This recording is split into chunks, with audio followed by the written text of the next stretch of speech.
Welcome to the NTN Nightly. I'm Nisha Charles. This edition's top stories. Government beefs up its law enforcement efforts with the assistance of the Regional Security System, the RSS.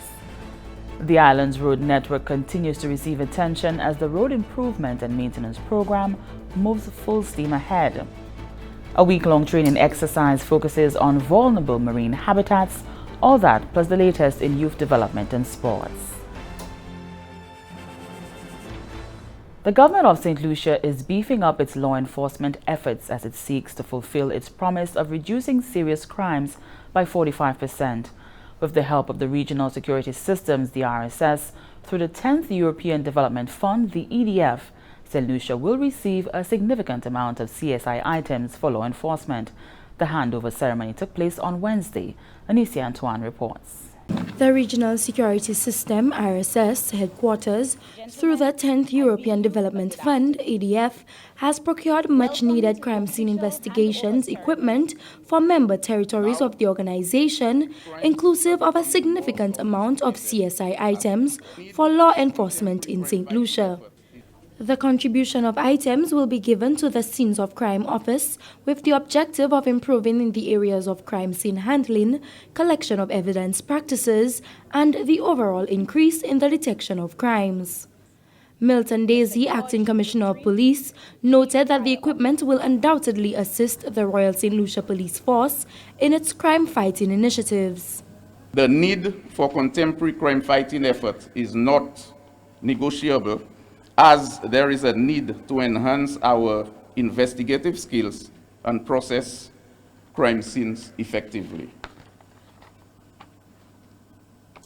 The Royal St. Lucia Police Force continues to benefit from being a part of RSS and looking forward to the benefits delivered from being a member.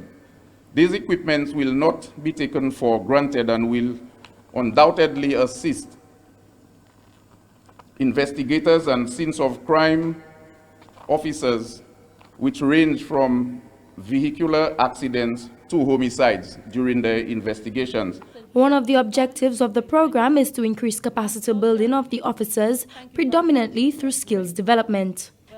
The RSS seeks to strengthen the competencies of the law enforcement agencies in St. Lucia, with special regards to illicit drug trafficking and drug offenders. Graham Archer, Deputy Executive Director of the RSS, noted that all RSS member states received CSI equipment valued at an estimated 67,000 EC dollars. We want to thank the European Union for their sterling support for the overall program, as well as specifically for the donation of this equipment. Now, the entire program with the EDF, TEF EDF, constituted a lot of training as well. And the lecture series that was held in the various countries was part of that program as well. So it was a wide program, and this handover of equipment is one of the items on the last leg of the program. Minister for Home Affairs and National Security, Honorable Hermangild Francis, expressed gratitude to the RSS and EU for the equipment received. The state has a duty to do all it can to ensure that the body of evidence speaks to us and points to the perpetrator from even beyond the grave. So the science is a crime-fighting tool. The supplies here also crime-fighting tools. As minister, I can assure the public that not all that is done to fight crime is made public for obvious reasons, but we continue to position ourselves and build capacity to use the forensic science as a tool against crime. The handing over ceremony took place on Wednesday, March 4th, 2020, at the Sandals Regency Latok Golf Resort and Spa. From the Government Information Service, I am Anicia Antoine reporting. The parliamentary opposition has expressed confidence in the government's ability to manage any eventuality of the COVID-19 here at home. This was revealed by Honorable Sean Edward, who represented the leader of the opposition at the NEMAC meeting held on Friday, February 28, 2020. If anything, I just want to, on behalf of the parliamentary opposition, register our collective gratitude to the health team and everybody who constitutes NEMAC for the effort that is being made to get our country prepared in the event that we are confronted with a case. This morning has proven to be yet another reminder of the rich repository of talent that resides in this country. I mean, when I listened to the presentations made by Dr. Belma and her team, it's hard to imagine that there's anywhere else in the region where they can top this. I mean, this is world class, and sometimes when we are not able to achieve things, it is not as a result of we not having the capacity, but because of resource constraints. I had my own personal fears, I must admit, prior to coming here this morning, but a lot of that has been allayed, and I think I will leave here better informed, and I can, at least at the level of constituency, if not nationally, help with that level of preparedness in the event that we are faced with a case. The island's road network continues to receive attention as the Road Improvement and Maintenance Program Phase 4 moves full steam ahead. Recently, some 6 new contracts were signed for works that would commence in the coming weeks. One of those is the new development roads in the community of Soufriere. The Road Improvement and Maintenance Program Phase 4 remains the largest single investment in road rehabilitation by any government in St. Lucia. The project, which is being funded by the Republic of China Taiwan, spans some 81 kilometers of road to the tune of $42 million. Construction began in 2019 with works to the Casaba and Saltabus roads. Roads in Upper and Lower New Development in Soufriere are next to come on stream. The Ministry of Infrastructure, Ports and Energy, along with the parliamentary representative and engineers, recently chaired a community consultation with residents to give as much information as possible, as well as to address any concerns. Project coordinator Naomi Sherry discussed the plans for the reconstruction with the audience. For this particular project, we will rehabilitate approximately 3.5 kilometers of road in the upper and lower development. The roads will be in concrete, accesses to homes will be improved, and repairs to drains and culverts will also be undertaken. We would also ask persons to be mindful that there may be inconveniences, especially during roadworks, busted pipes and stuff like that is going to happen. So we want y'all to be cooperative, be understanding. The contractor will be diligent enough to make sure that all repairs are undertaken as speedily as possible. For Parliamentary Representative for Soufriere Foncé Jacques, Honorable Harris Denislas, the reconstruction of these roads has been a priority area for his constituency, as well as part of the grander scheme of road improvement and maintenance for the country. Those roads, as the Master of Ceremonies alluded to earlier, they were first constructed, I would say, in the early 80s or maybe late 70s, and no attention has ever been given to those roads. And as we know, roads are critical in the socio-economic development of any country. Roads is what leads to commerce, and commerce is what drives any and every economy of a country. If you don't have good road network, even if you have the best airport, the best schools, the best hospitals, it is almost impossible for people to get to and from those institutions, get to the market, get to supermarkets, and so on. So roads are a priority for the economic development, and that is why we as a government have made this one of our key deliverables for the people of St. Lucia. The Overseas Engineering and Construction Company has been tasked with overseeing the project, with subcontractor Skelly Construction undertaking the construction works, the parliamentary representative explained. The agreement that the government of St. Lucia took with the Taiwanese government for the loan of $150 million is that one, the Taiwanese company OECC, which has a reputation for road construction, airport construction, and other major civil and engineering works, will be the main contractor for the project of the airport and all the roads. The Taiwanese government is not bringing down any workers, any laborers, any equipment, any machines. They are bringing down the technical people. the engineers and the technicians and so on, so that they can oversee the construction of the projects. See that the projects are constructed up to the highest quality, the highest standards, there is no cost overrun, and the projects are completed on a timely basis.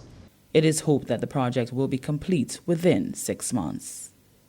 The Department of Fisheries, in collaboration with the Center for the Environment, Fisheries and Aquaculture Science, the United Kingdom Hydrographic Office, and the National Oceanography Center hosted a week-long training workshop for marine managers and other stakeholders of the sector. The intervention has equipped participants with up-to-date strategies to manage and plan development around the island's vulnerable marine habitats. Amanda Faye Clark reports. These activities form part of the Commonwealth Marine Economy's CME program, which is a partnership comprising the Center for Environment, Fisheries and Aquaculture Science, CFAS, the United Kingdom Hydrographic Office, UKHO, and the National Oceanography Center, the NOC. Under the CME program, CFAS have been collaborating with the Department of Fisheries to characterize the benthic habitat and associated communities within key areas of interest along the west coast of St. Lucia. This 2-year project, scheduled for completion this month, is aimed at delivering a range of geospatial data products, multivariate community data, and reports to describe the nature and extent of the seabed. The 4 key areas of interest under the project include Viewfort, the Soufrière Marine Management Area, Marigot Bay to Castries Harbour, and Rodney Bay. We're identifying areas where there is diverse coral reefs, diverse sponge and algae-dominated reefs, which are often where you see the highest biodiversity of fish, and those are popular areas. So not only are there biodiverse areas around Soufrière, but elsewhere there are also impressive, structurally complex reefs that may also be of value for ecotourism. The Department of Fisheries has identified training in the use of geospatial software as a priority to support the use and maintenance of the data products delivered under the CME program. The training also provided an opportunity for the CFAS project team to present project results and allow users to explore the data. Chief Fisheries Officer Sarita Williams-Peter says the data products and equipment handed over to her department will increase the capacity to monitor environmental conditions in the island's marine and coastal areas. As St. Lucia, like many other island developing states, as we continue to strive for increased economic security, the potential for further developing our ocean space as part of the marine economy should be considered. However, mindful that it should be done in a sustainable, resilient, and integrated way. Sounds very familiar to the marine economies program. As such, the work supported by CFAS and the CME program is a building block to strengthen development initiatives in the future. And the equipment provided here today will help propel this process for future initiatives and expanding the work that has been so graciously supported through CFAS and CME program. St. Lucia's marine and coastal resources are set to receive much attention in 2020, with priority being placed on improved management and careful development around these areas, which offers visitors to our island a unique ecotourism experience. From the Ministry of Agriculture, this is Amanda Faye Clark reporting. And this is the NTN Nightly. Ryan O'Brien is up next.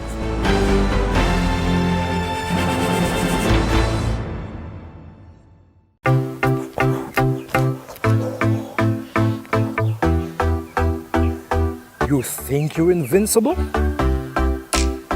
You think it can only happen to certain people? Yeah, man. Be smart. Think. Glove up when you love up.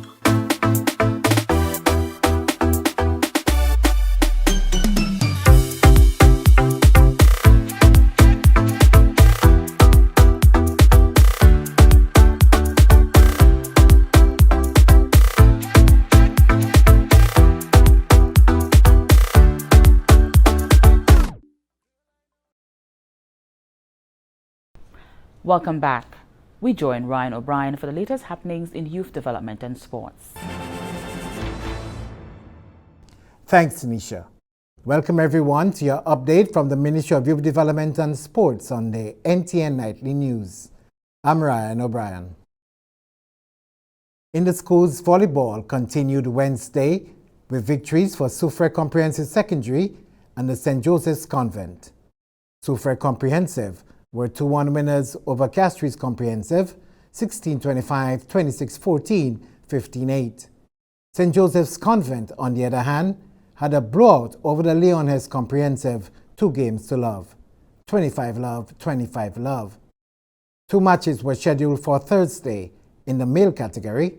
Leon Hess up against Soufrière Comprehensive Secondary, while Castries Comprehensive were down to meet Schwizel Secondary, both matches on the Miko court. In a one-sided affair in the Mass United Insurance Schools Cricket Competition, Leon Hess Comprehensive dominated Coram Secondary by 279 runs. Winning the toss and batting, Leon Hess piled up an impressive 354 for 5 in 35 overs, with Can Elcock striking a superb 114. Other sizable contributions came from Jaden Elibox 76, Keegan Arnold 62, Udell Prevel 35, and Shawnell Edward 32 not out. Bowling for Corin's Kendrick James claimed 3 for 84 in 8 overs. In reply, Corin Secondary buckled under the pressure of their mammoth victory chase, folding for 75 in 17.5 overs. Knev Herbert 24 not out, and Ravi Okilian, the only batsman to reach double figures, Okilian contributing 10. Jaden Elibox did most damage, returning figures of 5 for 17. And with that result from the Mass United Insurance Schools Cricket Tournament, we have come to the end of our update from the Ministry of Youth Development and Sports for today. I'm Ryan O'Brien. Thanks, Ryan. As the Organization of Eastern Caribbean States, the OECS Commission gears up to host the inaugural Sustainable Development Movement on September 23rd and 24th, 2020 in St. Lucia. The Commission hosted an exclusive partnership breakfast. Janelle Norville attended the event. The Sustainable Development Movement 2020 is being hosted under the theme Create, Invest, Deliver. The OECS Commission, explaining the thrust behind the name, indicated that it is not just a conference, but a movement that will create a space where development partners, the private and public sectors, civil society, academia, Caribbean governments, and the common man can meet to exchange thoughts, best practices, untold stories, and strategies concerning sustainable growth and development. The movement is designed at the helm of 2 distinct schools of thought. It embodies the belief that sustainable development cannot occur without the engagement of minds and a renewal of the psyche that takes the common man from the realm of limitations to the realm of possibilities. And in order to obtain development that is sustained, the engagement of the private sector and the business community is paramount. Director General of the Organization of Eastern Caribbean States, OECS, His Excellency Dr. Didicus Jules, indicated that to achieve sustainable growth and development, a change in mindset is necessary, and the movement seeks to do just that. What we needed was not another conference, but a happening, a catalyst, a movement that would make things happen here and now, something that would bring together the siloed pieces of the puzzle that prevented the integration of the picture. A dialogue that would create a listening and a doing environment and bring together government, local and international private sector, investors and innovators, civil society and community activists. We needed something that brings together the UN Sustainable Development Goals with the imperatives of climatic, economic, social, and infrastructural resilience. We needed a forum with a focus on innovation and industry, and a space that would give material startup impetus to the imaginative things that can move us from pessimism to possibility. Prime Minister of St. Lucia, the Honorable Alan Chasney, threw his support behind the movement. The Sustainable Development Movement is about changing our trajectory. and how we change this trajectory. We do so by first all changing mindsets, moving away from a preoccupation with problems and limitations to a conviction of possibility and opportunities. We can do so, secondly, by creating opportunities in spaces where all sectors of our societies, public and private, civil society and churches, academia, and most importantly, youth, can come together and dialogue on issues of sustainable growth and development, and to begin to shape collective solutions. The Sustainable Development Movement is expected to attract and drive change among 700 delegates regionally and internationally. The movement is expected to facilitate dialogue and agitate action towards sustainable development with people at the core of development strategies, expose key development challenges affecting small island developing states, and present cutting-edge and novel solutions, access to practical tools and winning strategies to aid growth and development in nations and businesses and even personal lives, to name a few. OECS Commission's Head of Resource Mobilization and Development Cooperation, Lisa Taylor-Stone, provided insight into the movement. It's not just okay to do a social good and you turn up at the doorsteps of donors, donor funding is dwindling, and you're trying to figure out, how am I going to pay the bills? It's the ability to innovate, create, and tap into a sustainable source of financing. And that is where we want to take civil society, all the donors now who are sub-recipients of funding are scampering to figure out how am I going to become financially sustainable. This is what SDM is about. Keynote speakers include star of ABC's Shark Tank and CEO of the Shark Group, Damon John, world-renowned motivational speaker Les Brown, and many more. The inaugural Sustainable Development Movement is a two-day event hosted by the Organization of Eastern Caribbean States, OECS, and is scheduled to be held at the Royalton Resort and Spa in St. Lucia on the 23rd and 24th of September 2020. From the Government Information Service, I am Janelle Norville. And stay with the NTN Nightly. We'll be right back.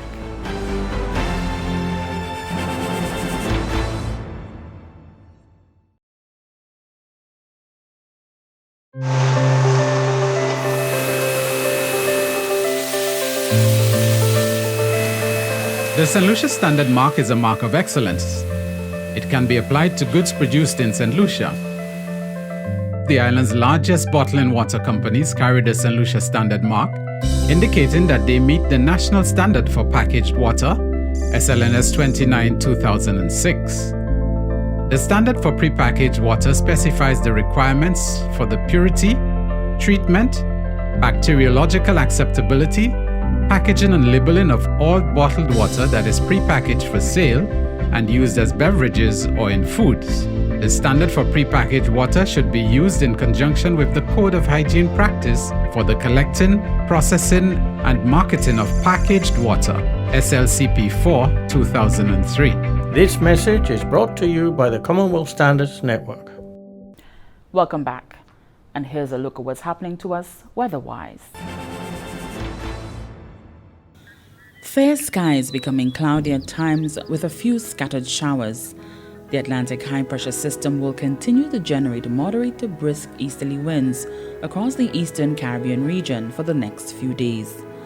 Patches of low-level clouds moving along the wind flow will cause a few showery spells over the eastern Caribbean islands during the next 24 hours. The tides for Castries Harbour was low at 7:09 p.m. and will be high again at 1:58 a.m. The tides for Vieux Bay was high at 1:01 p.m. and will be low again at 8:36 p.m. The seas moderate to locally rough with waves and swells of 5 to 7 feet or 1.5 to 2.1 meters. Small craft operators and sea bathers are advised to exercise caution due to above normal seas. The sun will rise Friday at 6:17 a.m. And that brings us to the end of the NTN Nightly. Join us next time at 7 p.m. with a repeat at 7 a.m. You can also catch up with us anytime on the St. Lucia Government Facebook page or YouTube channel. I'm Nisha Charles.